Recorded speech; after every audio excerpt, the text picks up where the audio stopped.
Welcome back. And today we have the wonderful John.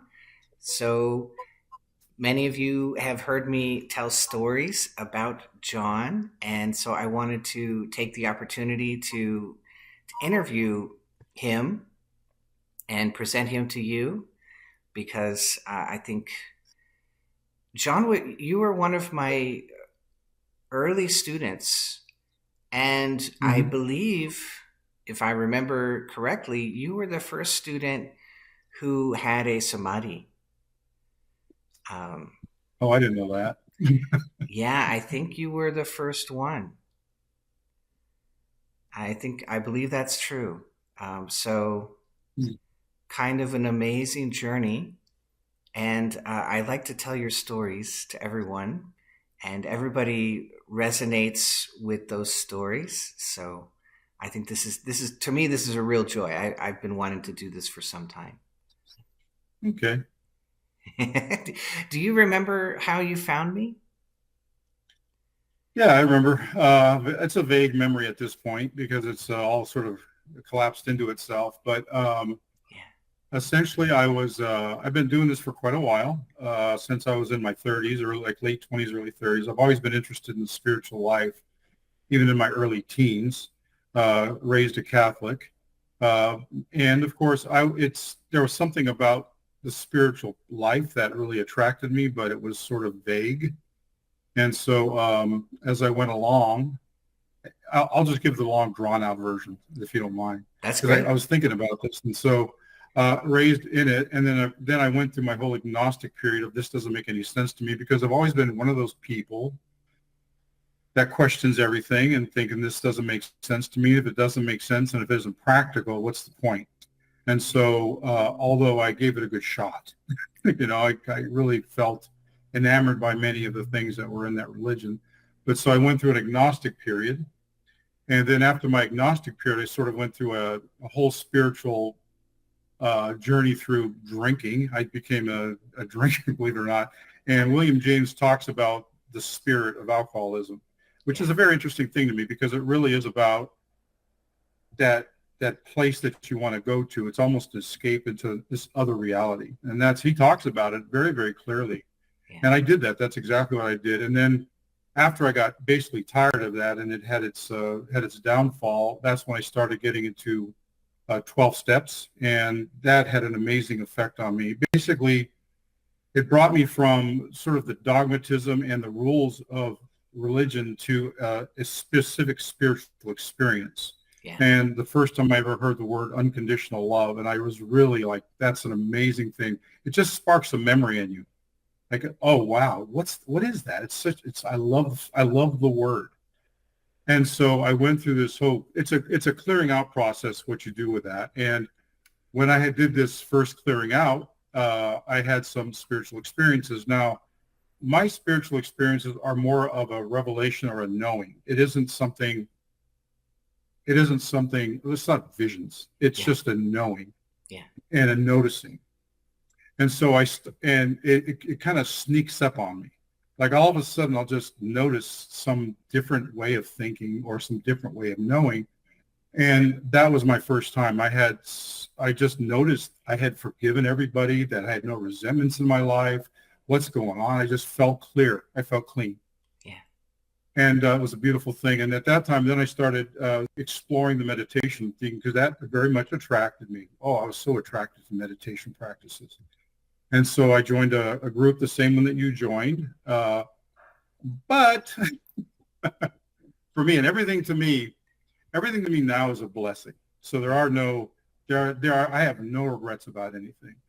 However, the way I approached this was in a very militant sort of what you would call right brain, Left left brain. brain. I forget. Left I brain. keep Left getting brain. Hmm. it's a left brain. There's reasons why that is a left brain approach. I would meditate uh, in a very. I had a lot of expectations of myself, and I was really still looking for the same thing. I was looking to escape, and so I was using meditative practices. Doing the morning and the evening, and trying to do the long meditations and doing all that stuff. And oftentimes it's kind of funny. I mean, I was meditating everywhere. I was meditating in closet behind people look for me. I'd be in the closet somewhere, this kind of thing. But oftentimes what ended up happening was I'd come from my meditations extremely tense and very, very uncomfortable. And so what this caused was sort of a sporadic, like, what's this about? This is kind of uncomfortable. Yeah. Nonetheless, I persisted because there's a thing, because when I had read I read a lot, and I read so much, and when I'm reading things from the Upanishads or anything like that, the Bhagavad Gita, it's the feeling that I get is, oh yeah, I that makes sense to me. And that's really what it boils down. It just makes sense to me. And so all of it made sense to me, but the practice of it was not bringing fruit. And I can't say it brought no fruit, but I couldn't recognize it because I had expectations that were almost ignoring the spiritual gifts I was being given, because I was looking for something I kept looking for something. I kept looking for something. I wanted to see that spiritual eye. So I'm really tightening my spiritual eye. I So got to see that perfect. spiritual eye. I got to squeeze my eyes harder, you know, and I got to listen harder. I did all that shenanigans. And I got to eat the right food. Yes. And I got to do this, and I got to do that, and I got to do this. And God, that was fun. Anyway, so I went through 20 years of this and had some, back in the early 2000s, I had I call it a Kundalini meltdown. I think from trying so hard. Some would call it a nervous breakdown, but it was really, I was just a mess. Wow. And, but nonetheless, I persisted, because there was something on the end of this.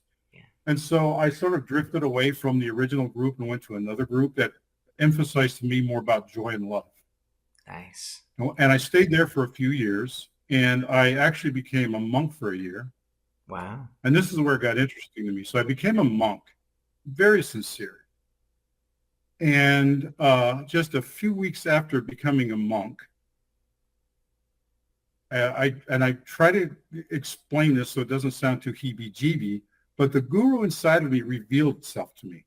Yeah. And not in a like I saw a guru. It revealed itself as a knowing that the guru was within me, so profound and so intense that I just knew it was. It was a direct knowing, direct knowing. And then I just said, I just left. It's something, I just left. And at that time, I had become interested in Kachari Mudra, and I kept trying it and trying it and trying it. I was looking on the internet and YouTube for Kachari Mudra guys, and some explanations for some things that I had been experiencing in my spine. I was able to do some things in my spine that I really didn't understand. And I'd ask people about it, and they kept giving me explanations, but it's one of those things where they were sincere in their attempt to give me an explanation, but it didn't resonate with me. And so, and there's a lot of shoulds in these practices that I'm not a regimen person. I'm more like drawn to routine, but routine given out of love, like sort of drawn to it versus forcing it. And so I started Googling Kachari Mudra, and then I saw one of your videos came up, and that's what happened. And this is after. So what's happening is I dropped this, then I dropped this, and then you popped up. And so then I started looking at all your videos, and all your stuff resonated with me. And then I wrote you a note, and then you called me back, and then that's when everything started. And I was very enamored and I read your book immediately because I'm a book reader.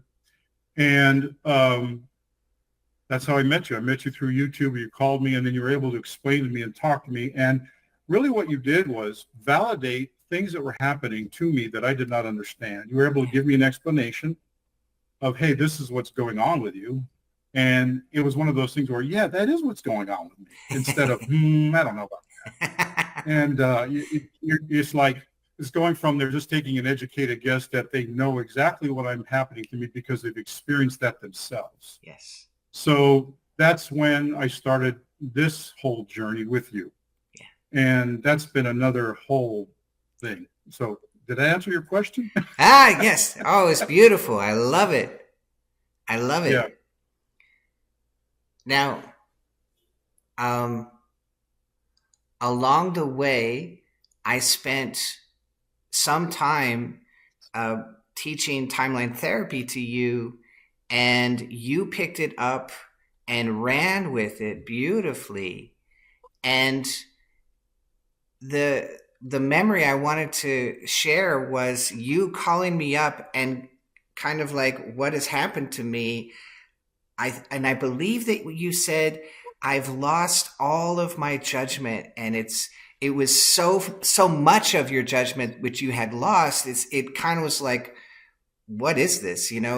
That's the memory Yeah. I have. Maybe you can clarify.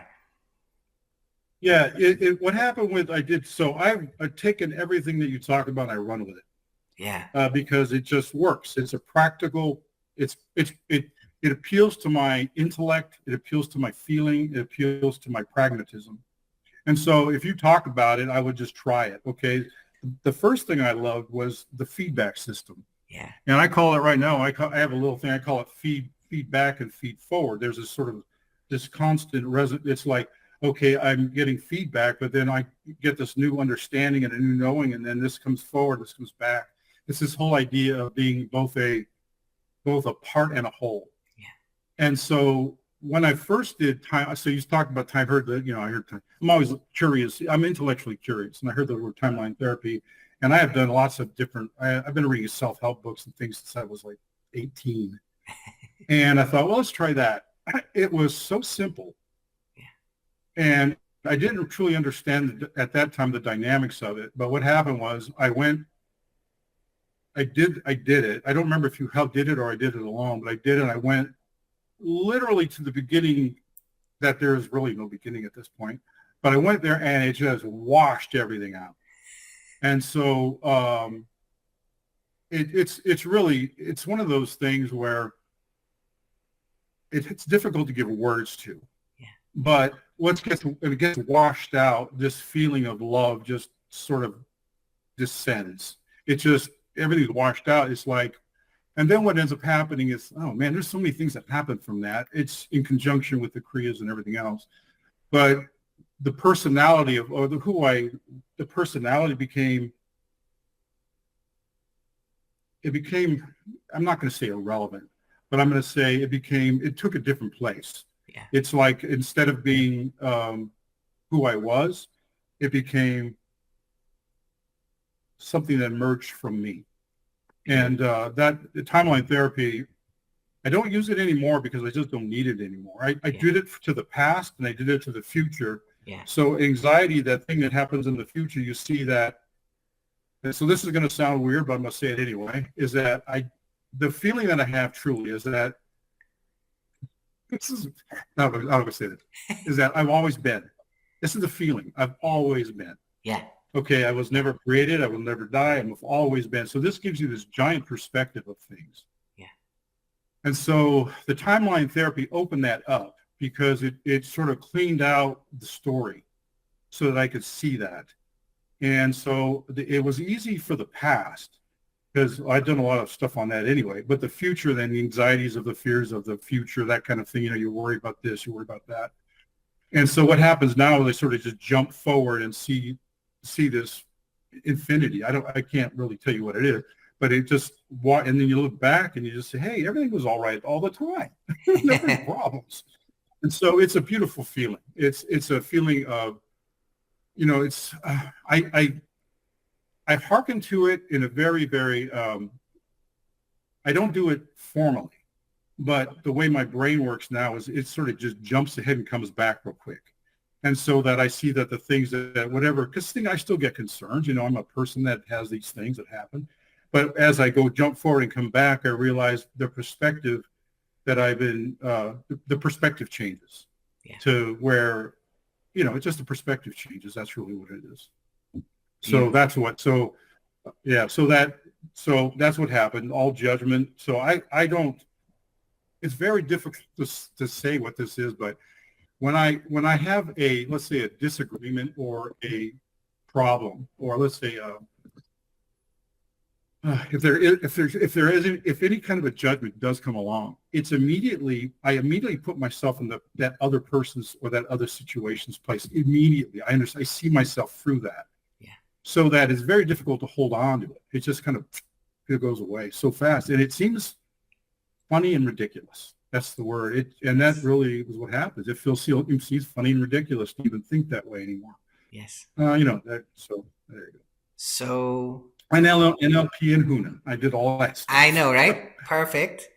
Yeah, Yeah. you got deep into the HUNA. I remember that, and the NLP, and beautiful. Just so there's so many things they're so right on that, hey, I'm still a person, and yet I'm using this technique. I use this technique so many times it became informal. I'm using it in a conjunction with the understanding that God is at the beginning and God is at the end of creation, and you're just jumping to the end, and then you look back and it's just like a joke. You have found beautifully the cosmic joke, and so Right. you live with, so that cosmic joke. It's like, how can I take this seriously? It's just a Right. big it's a big wash in the end, and so why am I getting wrapped up in it? It's ridiculous. I can't do it anymore. And yeah, I've been talking about, there's these big ups and downs, but when you do that process that fast, what you're talking about, you're really in this, this time where the ups and downs are not so big because you can't, it's too ridiculous. You can't hold on to it. Yeah, that's the experience. One of the things I did go through when this started happening, though, was the this whole idea of meaning. It's the idea of meaning. I go through this sort of like, well, what does all this mean? This is a joke.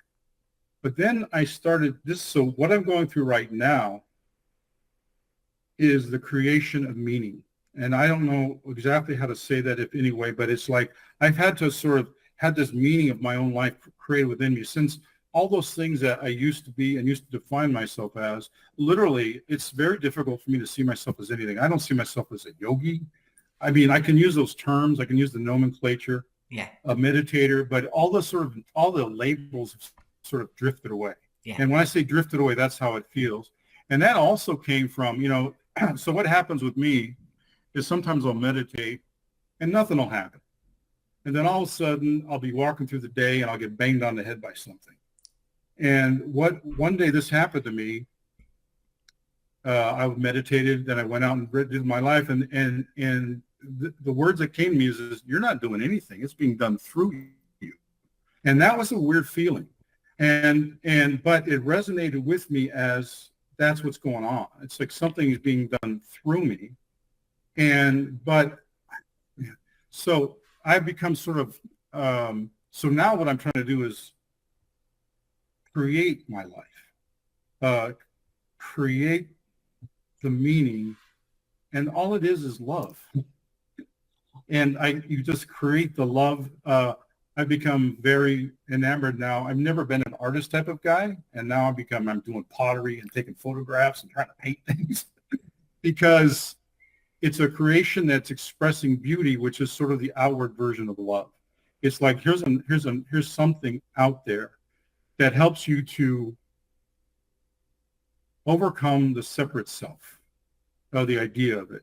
But at the same time, I need, and you talked about this, and I didn't understand it when you first told it to me about integration, because I've always kind of floated away. I've been a floater, like just float through life. That's who I am.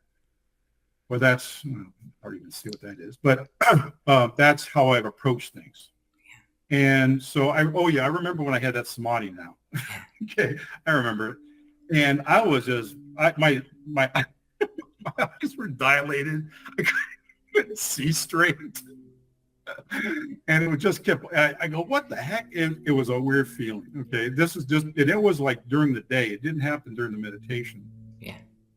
And you said, get your feet on the ground, do some navis. You said a few things to me that helped me to sort of bring me back. Yeah. And since then, I've really, I'll be sitting in my office and I'll just put myself with a little bit of, and I'll go into a trance state. But I have to remember that I have to go keep coming back. And this creativity, like for instance, doing pottery is a very, very handsy, you're dealing with mud. Yeah. And it keeps me grounded. And the idea of the creation and sort of expressing and revealing love to others, like when I, for instance, when I do my kriyas now, or if I do meditations, my prayer is mostly of gratitude, and then I'll do my kriyas through others. I'll just visualize them and I'll do my kriyas through them. That's my gift to them. Wow. A gift of love.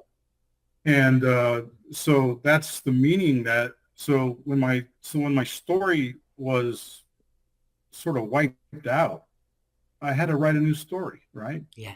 And that's what I'm doing now. I'm sort of writing a new story, understanding that this power, and I don't understand all this, but I understand, this to me is like everything that we're about, like the idea of, everybody feels like they're, not everybody, I shouldn't say it that way, but a lot of people get this feeling that they'll never die. Well, you know what? You will. Your body will pass, but you know what? You'll never die. And so you get mixed up with that. You get it mixed up. The left and the right brain sort of mix up each other's information, I guess. Uh-huh. But when you start to, so my meditation, what it is I just fall in love every day with what is. Yeah. And that's kind of what my meditation. I just keep falling in love with things, and I get off track, and then I'll get off track, and then but whatever it is, and I like it because I am sort of by nature non-dual. I don't really have forms that I can that relate to me. It's always been an issue for me. I always wanted to have it. Like my sister's a devotee, and she loves Divine Mother, just as you do. Yeah. But I can't see a form. It's not a form that bothers me, but the love of Divine Mother and the knowing of the Father appeal to me very, very deeply. So I like what Rumi says. It's just the most beautiful thing. I'll get a buzz from saying it. He says, what was told to the rose that opened it was told to me in my chest. And he uses the word whatever. And so whatever it is, I'm in love with it. Yeah. And whatever it is the love that I am. Yeah. And so I don't have to, God, I've had so many wonderful things. Like, it was about a month ago, 2 months ago, I go, I love just sitting in the mystery of it all. There's so many secrets. I don't need to know anything, but the knowing comes. It was such a beautiful, so the feeling that all this brings is a feeling of satisfaction. It's satisfaction and fulfillment. Uh-huh. It isn't, when I started all this, I thought I was going to be like happy. You talked about this in one of your videos. I thought I was going to be happy all the time. Oh, I'm going to be happy. I know people that are like that, but they're like, what's wrong with that guy? He's always happy.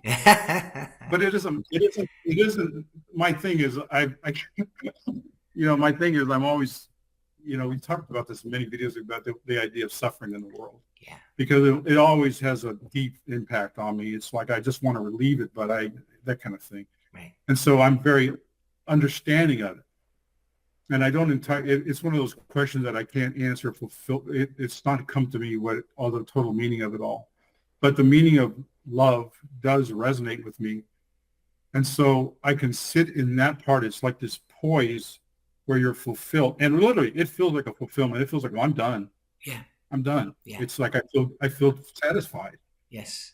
But now what? I'm satisfied, but I'm still in this world. Yeah. And so I thought, well, I'm in this world. I got to do something. With this. and so I've become more. It's like the idea of the beauty of ordinary things. The beauty of ordinary things. You just see it. It's like I just read this poem called "The Patience of a Teacup Waiting to Be Filled." That's beautiful. Yeah. Wait, I need to cry. Anyway, sorry about that. Oh no, it's because all good. It's so overwhelming. At times it's so overwhelming. It just takes you and lifts you out. Yeah. We talked to Diane where she was talking about this expansion and this stuff, and really it just kind of takes you out. And the idea is to stay grounded. Yeah. And I just love it. I just think it's the most wonderful thing. to see yourself in the beauty of a rose, to see yourself in the beauty of others, to see yourself even in others' anger and when their impetuousness, Yeah. and to see yourself in that, Yeah. and to understand that that comes from a place. To me, everything is love. And so I have to try. So when I see things that don't remind me of that, I start to look at it. Why doesn't that remind me of that? And then I look for it and I'll see it eventually, or it'll be told to me in some way. Yeah. Amazing. Amazing. But amazing. Well, I wanted to share um, two stories. So the first story was you called me, I believe it was a call, and you go, Forrest, I feel myself in other people. And Yeah. I'm like, yes, this is very good. This is normal. This is part of the yoga. You're feeling that expansion of conscious, and you stop me and you go, no, no, no, no. I feel myself in the table. And I was thinking about that the other day. For there's this way that it can happen where you feel the intelligence of the divine inside of yourself, and then you feel it, that same intelligence, outside of yourself. But then this strange in between land can happen where you are no longer wholly identified with your personality, and you are Right. more identified with the higher self. And so this happens to me in the samadhi, where I argue with other yogis that say, well, I died. And I'm like, okay, so you didn't have an experience? And they go, oh no, I did have an experience. Okay, so what died? If you were there and you had the experience, you're saying that you died. What died if you were still there?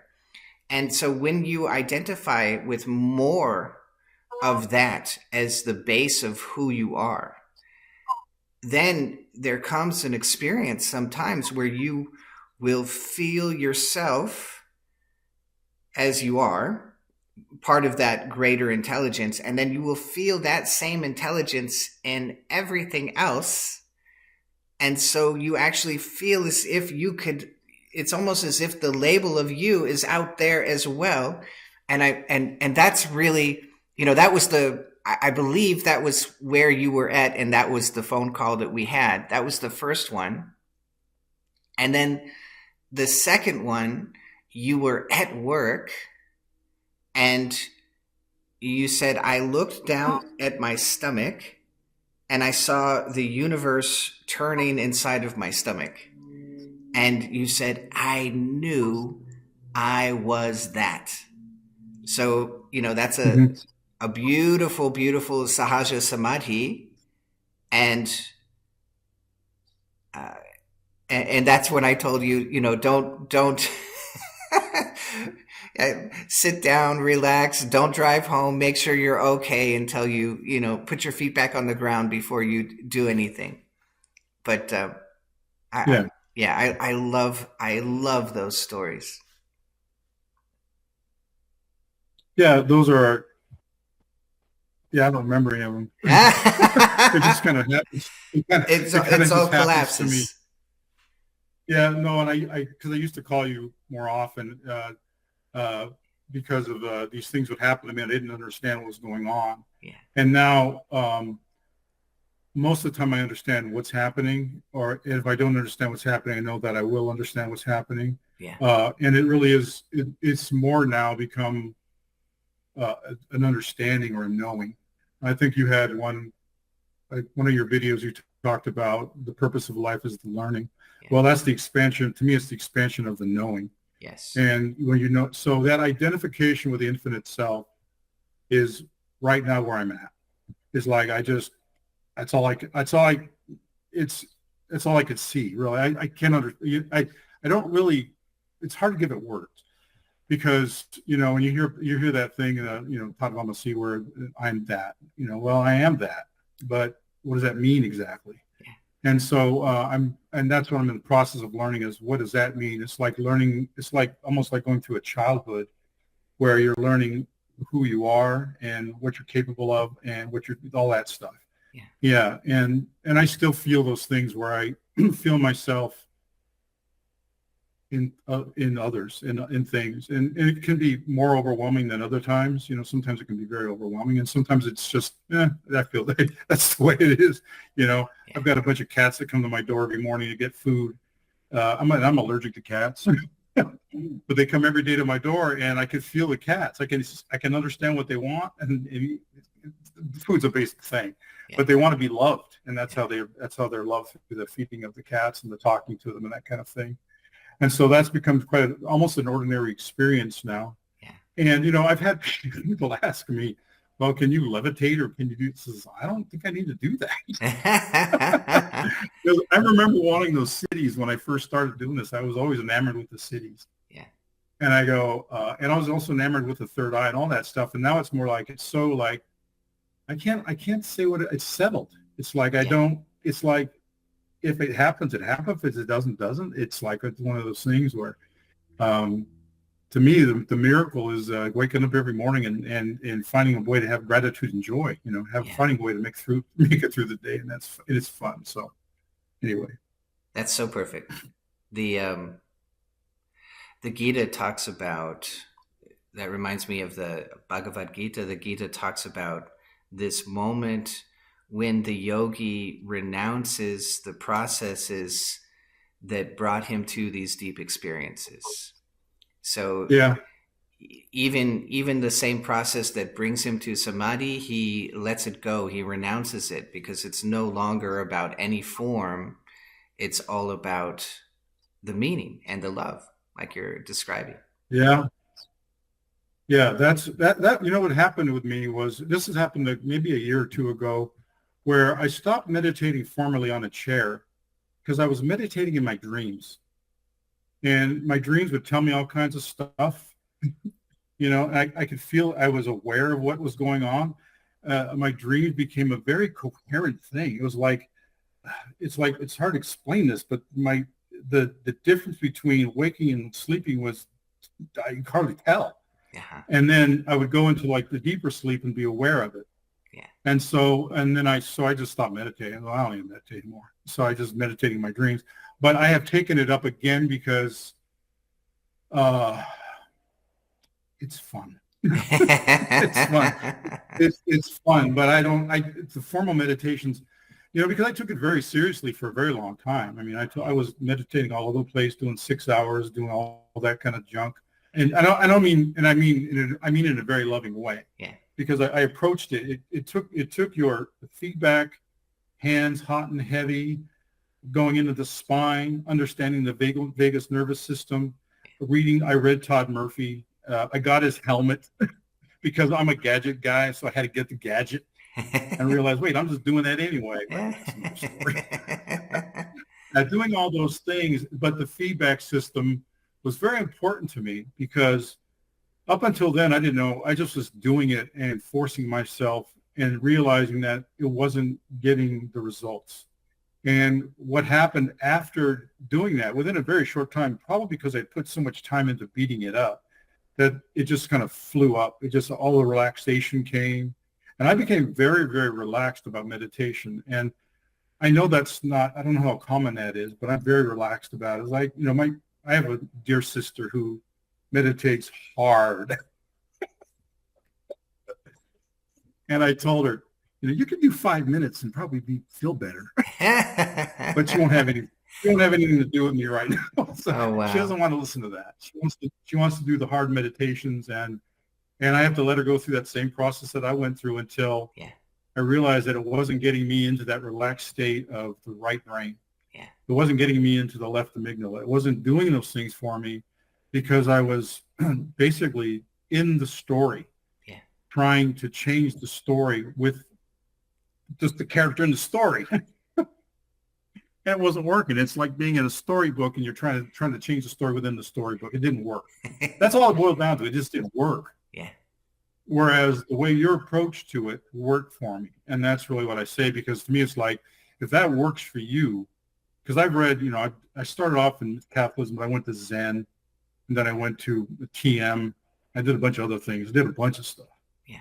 And all of them had their benefit at some level. What it really told me, I was being drawn to this. I was being drawn to do this. Yeah. But I needed to find, and really what's funny about becoming the monk is I was a monk for a year, but that doing it for a year extinguished the desire to be a monk. I always wanted to be a monk since I was a little kid. Right. But I don't know what happened. I just really never did it. But I can't remember, in my 50s, I became a monk after, my life situation had lent itself to that, and realized that, okay, I did that. I did that. But to me, it just, like I said, the guru came inside of me, and quite frankly, it's hard for me to listen to anybody. That if you're not talking through the guru, I can't hear it. Yeah. I have to hear it within me. Yeah. And it has to resonate within me.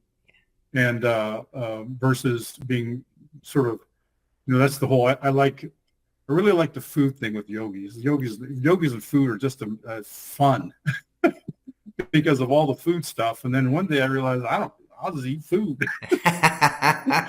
Whatever it is.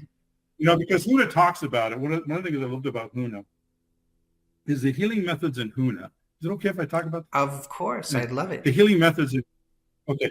The healing methods in Huna, as expressed by Serge King, talks about the different level. What I loved about Huna is that you heal people according to what they can handle. Yeah. If they need a pill, you give them a pill.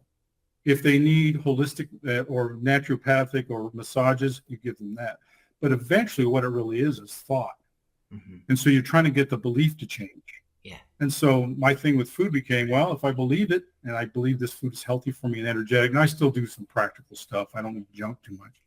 But it's one of those things where I don't try to control it in the way I did, which is a forcing thing. Yes. Okay, if I eat the right food and I do the right meditation, I do this and do this and do this, that doesn't resonate with me anymore. Right. It has to go to a place of relaxation. And that Huna thing was very much about that.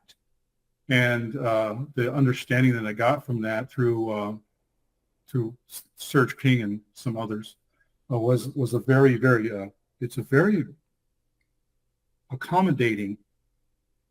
It accommodates who you are at the time that you are. Yes. And it helps to raise your levels in a very relaxed way.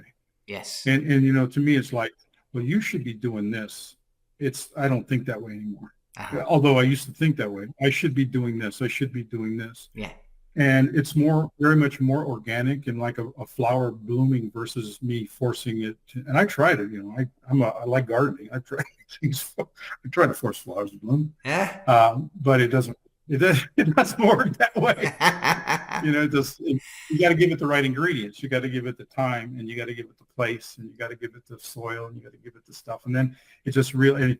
The most beautiful thing I realized in meditation process, I wasn't trying to get anywhere. I was just trying to, the thing that meditation was doing was just cleaning out stuff. Yeah. So that who I am, and so my thinking now is who I am, is who I always was that infinite thing. Yes. And that's not the right word, but that what that is what I am. It was what I always was and what I always will be, but there isn't any.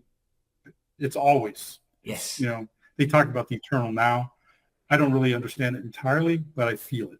Yeah. Because it just always is. And so just cleaning up the sort of the illusion that that's not the way it is, because, I talk to lots of people still, and I listen to the way they speak, and I spoke that same way. It's like you're living the story, and you want the story to be true, because you're hypnotized by the story. Correct.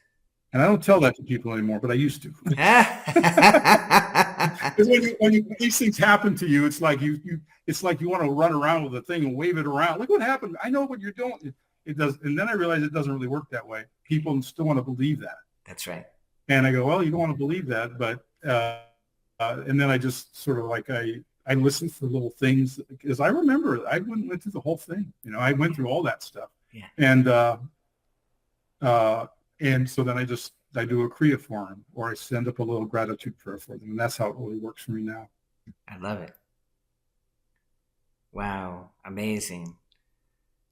Well, that was really a master class for those who have ears, and so many.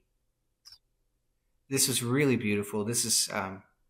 I was hoping that we could share your stories, and that people would find themselves in your story and benefit from all of the path that you have walked.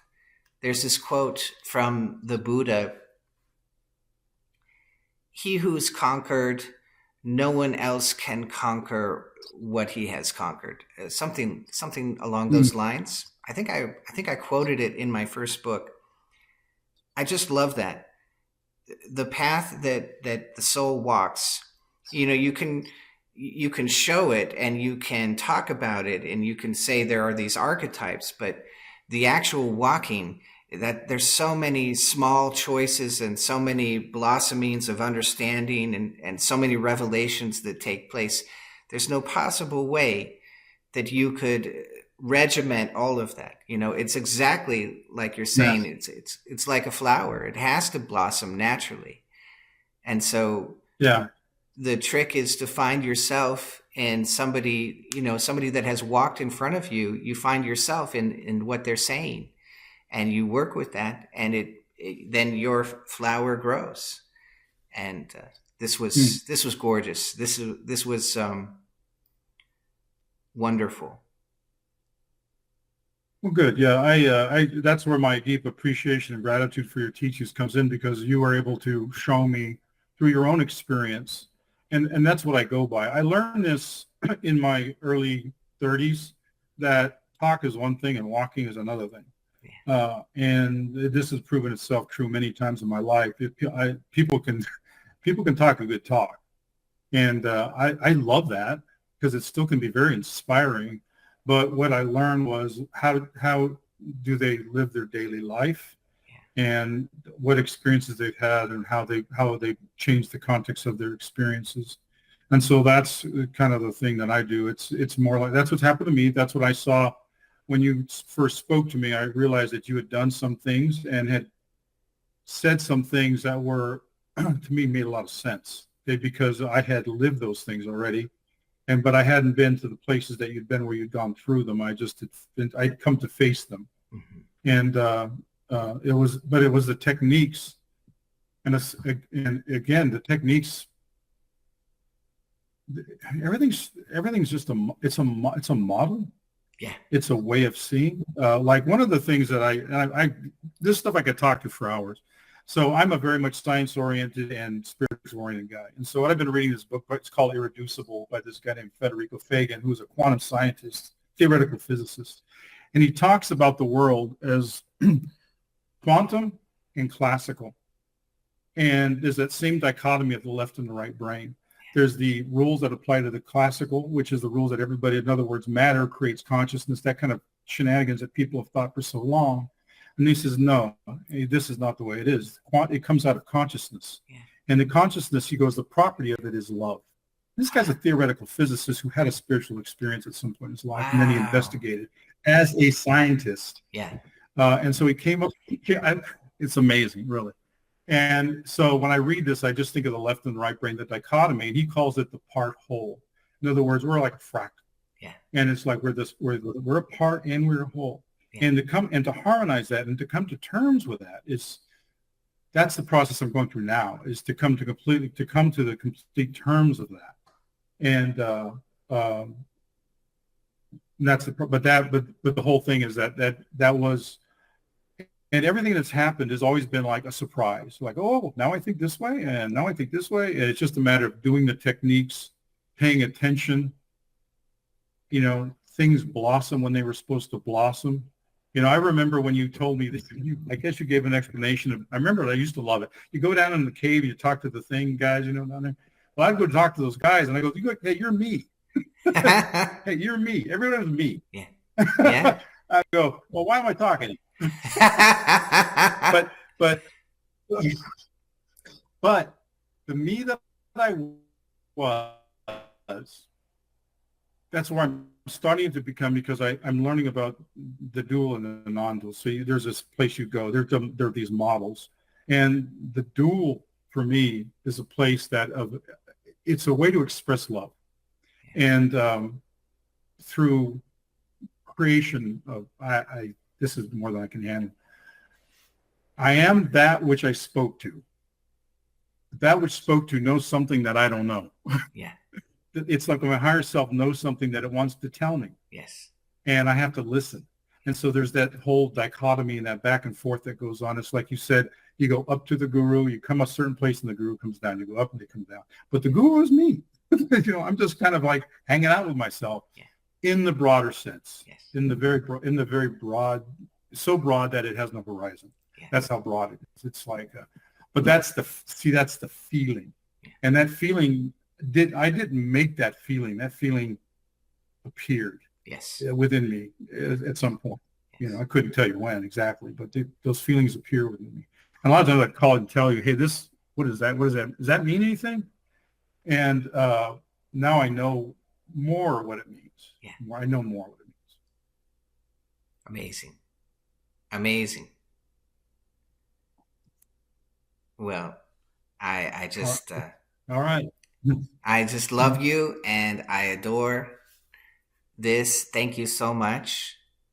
And I hope everybody finds themselves in your story, and I think they're going to benefit a lot. This is beautiful. Thank you. I hope so. That's the message that I can bring to it. It's one of those things where that's the message you can bring, and it's a message I lived. I prefer to write it down than tell it, because when I write, I speak to my heart. That's right. That's and right. my heart talks. But yeah, how I you were writing a book? How is that going? I put it on hold. I'm doing different creative things now, but like, for instance, this interview thing will help me, because I realize that when I reflect upon what's happened, I've forgotten a lot of stuff until I sit there and ponder it. I have to ponder it, and it has to come up again. Yeah. Oh, because it's all, like I said, I don't identify with the story, and so I have to kind of look back. One of the beautiful things that happened to me, and I say this very tenderly, was I had a traumatized childhood, but now I see it as a blessing. Wow. But back then it was a trauma, but all that trauma literally was washed out. Wow. And people, it's a big thing these days. People talk about how trauma affects your behaviors, your current behaviors, and there's a lot of things that occurred. So they look at the past and trauma versus the symptoms. Yeah. And that washed itself away over a period of time, but it really washed away when it did timeline. Yeah. And so it became, and then you say, wow, that's a blessing. That was an amazing blessing. And that's hard. I wouldn't tell it to anybody that hasn't finished. Right. They'll probably hear it anyway, but because really it's very personal. Yeah. And I've talked to people about it in a very exuberant way, like, what's going to happen? It's going to just get washed, and you're going to see it as love. Yeah. And there go. But at that time, no. Yeah. And so you have to say it very delicately. It's a very delicate thing to talk about. Yeah. Because it's very personal, but when it's not personal anymore, right. It takes on a different feeling. Well, I was talking to somebody the other day, and they said, I was listening to this guru online, and he was saying everything that you have in your life is meant to be. And and they said, is that true? They said it feels true. In a certain way, it feels true, but can you explain it? And then I explained it psychologically, which is Tad James. He said, most people take their past and they torture themselves with their past. So whatever happened is hurting me continuously through my past. And it's just a torture chamber. And he says, we're going to wash that out, and we're going to take whatever it was, we're going to learn something. We're going to take some kind of learning away from it. And that takes what was possibly so dark and so horrible and such a hard time, and it transmutes it into a treasure. Mm. And so that was the quote Yeah. from Tad James. We're going to, turn your past from a torture chamber into a treasure house of wisdom. And it's really the core of what he was trying to teach in timeline therapy. And it's exactly what Yeah. the Om Japa is attempting to do to us as well. And take us further than that, right? That's just the beginning, to wash it out. And then, and that's also what the Huna says. The Huna says, look, we're going to wash ourselves out, and then the original nature is going to show forth. So all these Yeah. different systems, they're all talking about the same thing. And They that's are. beautifully exemplified in you. Yeah. And I can testify to it in my own experience. Yeah. So I can look at my experience and testify to exactly that. And things do come up still. I'm an empty nester. I'll just share this quickly. I'm an empty nester, and my kids don't call me very often. And so it kind of it kind of hurts. Oh, Like, wow. oh, my kids, But and I know that I know this is a typical thing. Yeah. And so I have to process that through Right. and understand that they're living their own lives. And this is the life that I went through as well. I went through, you have to sort of, you have to emerge. Yeah. And I want them to. That's what I want for them. I want them to be independent. Now, of course, I want them to all be meditators and all that other stuff too, and I can feed them, but that will come at its own time. Yeah. But so I take all these things and I use those, and I was surprised at how hurt I could feel. Yeah. It felt it was very hurtful. Wow.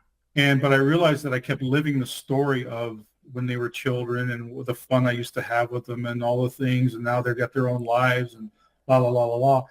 And so I did a few. So finally, after spending some time with this, realizing that it was useless, I did the japas. Yeah. And then something happens, where it just kind of empties itself out, and it's replaced by the feeling of love. And that was always there, but it just comes to be again. And how happy I am for them that they are independent, and they have their own sort of circles of friends, and they have their own lives. And I have mine. Yeah. It was a kind of a nostalgia that I was going through. It was weird because I had long ago let go of that.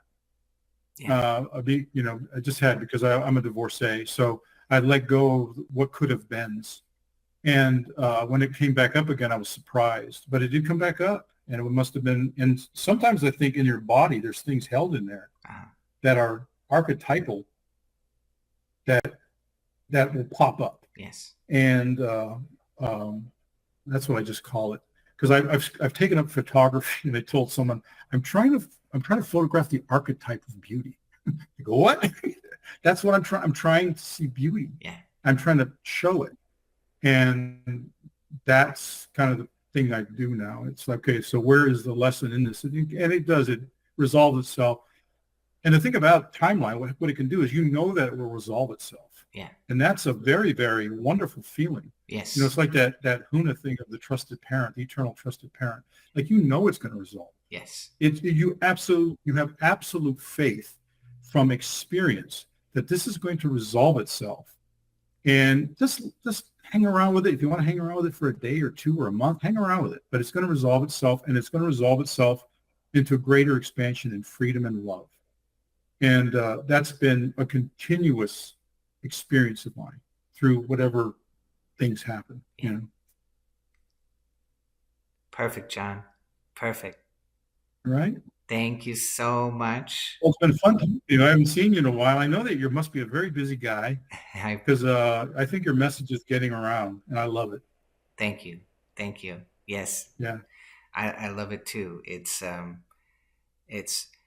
And I keep, I keep putting out what I feel are very sincere messages, and so I keep getting very sincere people coming back, and it's just it's awesome. It's just astounding, the yogis that I get to talk to, like you. So, That's awesome. Yeah, that's very nice. Lovely. well, I'm going to end the recording. Thank you, thank you, thank you so much. Oh, thank you very much. Thank you. My gratitude is deeper than you can imagine. Love you very much. I love you very deeply. I love you too.